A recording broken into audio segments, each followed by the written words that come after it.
कुंती पुत्र अर्जुन जो दोनों शस्त्र के लिए सबसे ज्यादा जाना जाता था, उनमें से एक था ब्रह्मदेव का गांडीव धनुष और दूसरा था महादेव शिव शंभु का महापाशुपत अस्त्र। शायद पूरे महाभारत में अर्जुन ही वो अकेला योद्धा था जिसके पास ब्रह्मदेव का गांडीव धनुष, महादेव का सबसे प्रलयंकारी अस्त्र महापाशुपत अस्त्र और मित्र के रूप में भगवान विष्णु का अवतार लॉर्ड कृष्ण विराजमान थे। यानी अर्जुन के पास त्रिदेवों का आशीर्वाद और शक्ति दोनों ही था।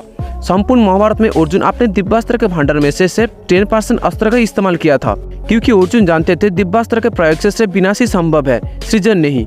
इसलिए अर्जुन कभी अपने 90% दिव्यास्त्रों का इस्तेमाल ही नहीं किए थे। उन ना इस्तेमाल किया गया दिव्यास्त्रों में से पाशुपत अस्त्र भी एक था, जो महादेव के घोर साधना करने के बाद ही अर्जुन को प्राप्त हुआ था। लेकिन शायद आप ये नहीं जानते, अर्जुन को छोड़ के भी महाभारत में ऐसा एक योद्धा था जिसके पास भी पाशुपत अस्त्र मौजूद था। अगर अर्जुन कुरुक्षेत्र युद्ध में अपना पाशुपत अस्त्र छोड़ते तो वो योद्धा भी अपना पाशुपत अस्त्र छोड़ के शायद अर्जुन के पाशुपत अस्त्र को भी निष्क्रिय कर देता।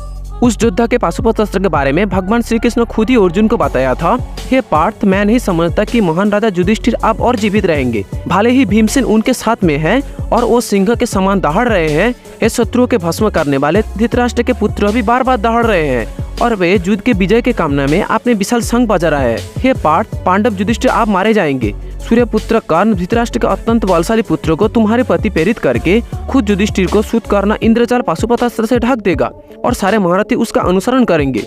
आप ठीक ही समझे, कर्ण के पास ही शायद दूसरा पाशुपत अस्त्र मौजूद था। लेकिन ये कैसे संभव हो सकती है, क्योंकि महादेव ने जब अर्जुन को पाशुपत अस्त्र दिया था तब महादेव ने कहा था, इस अस्त्र का प्रयोग विधि ना ही देवता के मुखिया जानते हैं, ना ही जाम, ना ही जखों के राजा और ना ही वरुण इसके बारे में कुछ जानते हैं। कोई भी मनुष्य इसके बारे में कैसे कुछ जान सकते हैं। यहाँ पे महादेव शिव शंभु ने साफ साफ ही कहा था, ये अस्त्र अर्जुन को छोड़ के और कोई भी योद्धा के पास मौजूद नहीं था और ना ही था देवता के पास भी। तो कैसे ये अस्त्र कर्ण के पास आया? शायद इसलिए यहाँ से दो पॉसिबिलिटी जन्म लेती है। एक पॉसिबिलिटी जाते हैं श्री कृष्ण के और दूसरी महादेव की ओर। या तो कर्ण के पाशुपत अस्त्र के बारे में श्री कृष्ण ही अर्जुन को झूठ कहा था जिससे कि अर्जुन और भी सतर्क होकर युद्ध करे, और नहीं तो महादेव ने अर्जुन को पाशुपत अस्त्र को देने के समय ही अपने अस्त्र की मर्यादा रखने के लिए खुद ही झूठ कहा था। लेकिन ये दोनों पॉसिबिलिटी भी कभी भी संभव ही नहीं हो सकती है, क्योंकि श्री कृष्ण ने जब अर्जुन को ये अस्त्र के बारे में कहा था तब युधिष्ठिर के पास भीमसेन मौजूद था, जो 2 बार कर्ण को हरा चुकी है। अगर इस बार भी कर्ण को हरा नहीं पाए तो इतना समय तो रोक ही सकते थे जिससे कि अर्जुन युधिष्ठिर के रक्षा के लिए वहां पे पहुंच जाए। अगर पहुंचने के बाद कर्ण अपना पाशुपत अस्त्र से अर्जुन पे हमला करता तो अर्जुन भी अपने अस्त्र से इस अस्त्र को काट सकते थे। तो यहाँ पे भगवान श्री कृष्ण की अर्जुन को झूठ बोलेंगे, जहाँ पे झूठ बोलने का कोई रीजन ही नहीं बनता। श्री कृष्ण ने अगर झूठ नहीं बोला था तो शायद महादेव ने अपने अस्त्र का मर्यादा रखने के लिए अर्जुन को झूठ कहा था। लेकिन ये बात भी कभी भी संभव ही नहीं है, क्योंकि महादेव और झूठ दोनों ही अलग अलग रास्ते में चलते हैं। तो यहाँ पे महादेव का झूठा होने का कोई भी सवाल ही नहीं उठता। अगर पाशुपत अस्त्र को लेकर दोनों ही अपने अपने स्थान में सही था तो शायद हम लोगों को ही इस बात को समझने में थोड़ी गलती हुई होगी, जिस वजह से हम समझ नहीं पाए कर्ण के पाशुपत अस्त्र और अर्जुन के पाशुपत अस्त्र दोनों ही अलग अलग अस्त्र थे। कर्ण के पास जो पाशुपत अस्त्र था वो एक बहुत ही निम्न श्रेणी का अस्त्र था, जो अस्त्र शायद कर्ण को गुरु द्रोण नहीं तो परशुराम जी से प्राप्त हुआ था। इस बात का सच्चाई जानने के लिए हम सभी को जाना पड़ेगा द्रोण पर्व में, जहाँ पे द्रोण और अर्जुन के बीच में हुआ युद्ध में जब द्रोण अपना प्रभुत्व हासिल करने में असमर्थ हुए थे, तब द्रोण अपना तर्कास्त्र, इंद्रास्त्र, पाशुपत अस्त्र, वायव्य अस्त्र और जाम अस्त्र का प्रयोग अर्जुन पे किया था। यहाँ पे आप साफ साफ देख सकते हो द्रोण के पास भी पाशुपत अस्त्र था जो अर्जुन के विरुद्ध इस्तेमाल किया था।